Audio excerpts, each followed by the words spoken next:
Chapter 14, Song of Freedom.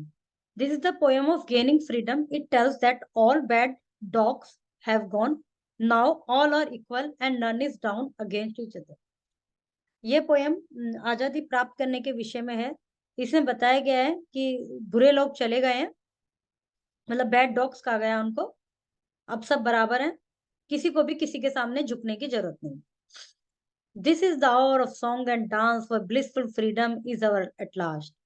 यह वह क्षण है कि हम डांस करें, हम नाचें, हम गाएं और हमें ब्लिसफुल, बहुत ही मतलब खुशी वाली आजादी मिल गई है, जो हमारे लिए एक ब्लिस है, ब्लेस है, मतलब एक वरदान है हमारे लिए। और अंत में वो क्षण आ गया, वो पल आ गया कि हम खुशी से डांस और गाने गाएं। Gone are the days of caste-born pride, gone is the foreigner might, gone is passive subservience, gone is the trickest away। जो कास्ट बोर्न प्राइड थी, मतलब जाति भेद, फॉरनर का जो वो शक्ति थी, फॉरनर की जो ताकत थी, वो सब चली गई। गोन इज पैसिव सब सर्वियंस, वो वाला भावना चली गई है कि किसी की बात को मानना बिना किसी ऑब्जेक्शन के, मतलब अनक्वेश्चनिंग, किसी ने कहा ये करो तो तुरंत वो करना। जब यदि हमें समानता का अधिकार मिलता है तो हम अपने सीनियर से, किसी से अपनी बात को पूछने का हक रखते हैं कि भाई मैं ऐसा काम क्यों करूं। लेकिन जब अंग्रेजों का शासन था हिंदुस्तानियों पर, तो हिंदुस्तानियों को कोई अधिकार नहीं था वो कुछ पूछे, उन्होंने जैसे कहा उनको वैसा करना होता। गोनिस ट्रिकस्ट अवे, जो ट्रिक खेलने वाले थे, ट्रिकस्टर थे, वो चले गए हैं। Freedom is our universal speech, equality the experienced grace. आजादी जो है वो हमारी पूरे यूनिवर्सल स्पीच है। आजादी का सबको ही अधिकार है। इक्वालिटी, समानता, समानता का अनुभव करने का अधिकार भी, समानता में जो शान है वो यूनिवर्सल है, मतलब सभी को समान माना जाए, पूरे यूनिवर्स का ये रूल होना चाहिए। तो वो अब हमें मिल गया है। We will blow the conch of victory and publish the truth of all. हम क्या करेंगे? ब्लो करेंगे the shell of sea creature which produces sound. Conch जैसे बांसुरी होती है, ऐसी एक शी सेल से बना हुआ, सी शेल से बना हुआ एक बांस यंत्र होता है, म्यूजिक इंस्ट्रूमेंट होता है। तो वो कहते हैं कि हम वो बजाएंगे जीत का, जैसे शंखनाद, भोंपू सा होता है ना, बहुत ऊंचा सा, राजा ऐसी मूवीज में देखा होगा आपने, वो बजाएंगे, विजय का शंख बजाएंगे। And publish the truth to all, और सबको ये सच बताएंगे कि हम आजाद हो गए हैं। शंख तो आपने सबने देखा होगा, मंदिर में पंडित जी भी बजाते हैं, वो वाला शंख, कौन उसको कहते हैं। और ये जो होता है ना शंख, ये समुद्र में से जो वो निकलते हैं ना शेल, उनसे बना हुआ होता है। We see that are equally born now lie and deceit are dead. हम देखेंगे कि हम सभी इक्वली बोर्न हुए हैं। अब इक्वली बोर्न से मतलब ये है कि जब हम, जो अंग्रेजों के वो होते थे, बेबीज होते थे, उनको अलग राइट्स मिलते थे, जो हिंदुस्तानी के बेबीज होते थे उनको अलग राइट मिलते थे, जबकि वो भी वैसे ही हैं, वो भी इंसान है, हम भी इंसान थे। तो अब वो कहते हैं कि अब हम इक्वली बोर्न है, हम सब समान हैं। और झूठ और हमारे बीच में जो धोखे देने वाले थे वो मर गए हैं, चले गए हैं। Only the good man are great, ruin has seized the विक्ट।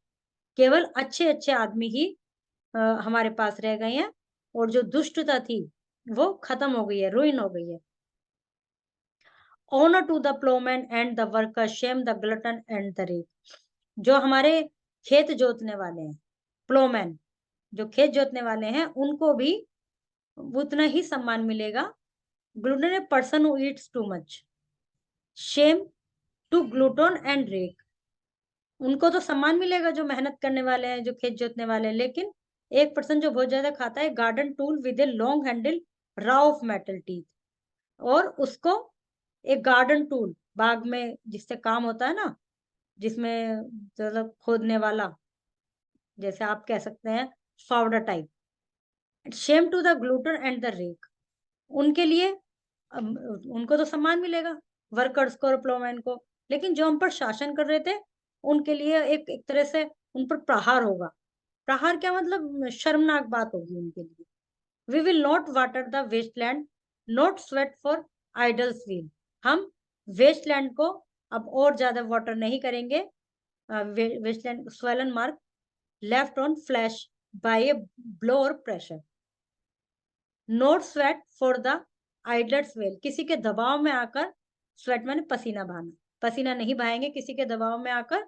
और जो हमसे एक तरह से वेस्टलैंड को वाटर देना, फालतू के काम कराना, बेकार कराना, जिसके लिए कोई पैसा ना मिलना, किसी की नौकरी करना, ऐसा हम नहीं करेंगे। We have learned that this is our land, it will be forever. अब हमें पता चल गया कि ये हमारी लैंड है, ये हमारी है और हमेशा हमारी रहेगी। नो नेशन शैल एनस्लेव अस अगेन। अब कोई भी देश हमें दोबारा गुलाम नहीं बना सकता। We will prosper serving God our soul lord. हम प्रोस्पर होंगे भगवान की सेवा करके, भगवान की पूजा करके और अंतरात्मा से भगवान को मानकर।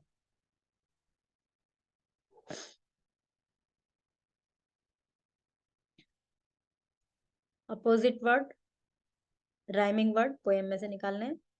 पैसिव वॉइस, पैसिव वॉइस जिसमें किसी भी सेंटेंस में सब्जेक्ट मेन होता है, सब्जेक्ट मुख्य होता है, और फिर आती है वर्ब, वर्ब के बाद जो होता है वो ऑब्जेक्ट होता है, वो आता है लास्ट में। लेकिन जब हम पैसिव एक्टिव में होता है ये, और जब हम पैसिव वॉइस बनाते हैं तो जो हमारा सब्जेक्ट होता है वो लास्ट में चला जाता है, और जो हमारा ऑब्जेक्ट होता है वर्ब के बाद वो शुरू में आ जाता है। जैसे मंगल किल्ड ए स्नेक, तो स्नेक वाज किल्ड बाय मंगल। और इसमें मेन रूल क्या है एक्टिव से जब पैसिव बनाते हैं, कि सभी में वर्ब की थर्ड फॉर्म आती है, सभी में हेल्पिंग वर्ब होनी जरूरी होती है। यदि पास्ट टेंस है तो वाज या वर के साथ हेल्पिंग वर्ब होती है। प्रेजेंट टेंस है तो इज आर एम के साथ हेल्पिंग वर्ब होती है, मतलब is R am helping verb होती है। और यदि फ्यूचर टेंस है तो उसमें विल अपने आप ही लगा हुआ होगा, तो आपको बी लगाना होता है। मतलब यह है कि जब पैसिव वॉइस बनाते हैं हेल्पिंग वर्ब कंपलसरी होती है। हमारे जितने भी टेंस है, हमारे 3 टेंस हैं, प्रेजेंट पास्ट फ्यूचर। एक टेंस के 4 काइंड होते हैं, सभी में हेल्पिंग वर्ब होती है। बस 2 टेंस ऐसे हैं जिसमें हेल्पिंग वर्ब नहीं होती, प्रेजेंट इंडेफिनेट और पास्ट इंडेफिनेट। प्रेजेंट इंडेफिनेट में भी हेल्प, लेकिन जब हम पैसिव बनाते हैं तो कोई भी टेंस हो उसमें हेल्पिंग वर्ब जरूर होती है। प्रेजेंट में इज आर एम में से एक चीज, वर्ब की थर्ड फॉर्म। पास्ट में वाज वर्ब में से एक चीज और वर्ब की थर्ड फॉर्म। बाय सब में आता है। तो snake was killed by Mangal, king called Mangal as Bahadur. तो किंग सब्जेक्ट हो गया, फिर वर्ब हो गया, वर्ब के तुरंत बाद जो आया वो ऑब्जेक्ट हो गया। तो सबसे पहले आ जाएगा object. Mangal was called Bahadur by the king. A heavy rain destroyed the crops. Heavy rain subject हो गया, डिस्ट्रॉय वर्ब हो गया, और वर्ब के बाद जो आया ऑब्जेक्ट हो गया, ये आ गया शुरू में। The crops was, the crops were destroyed by the heavy rain. Doctor checked Kanwar and gave him medicine. Subject, verb, object. Kanwar was checked by doctor and given medicine. Tushar sorted, trumpeted, shook his hand. Shook his head. His head was shorted, trumpeted, and shook by Tushar. Okay, chapter is completed.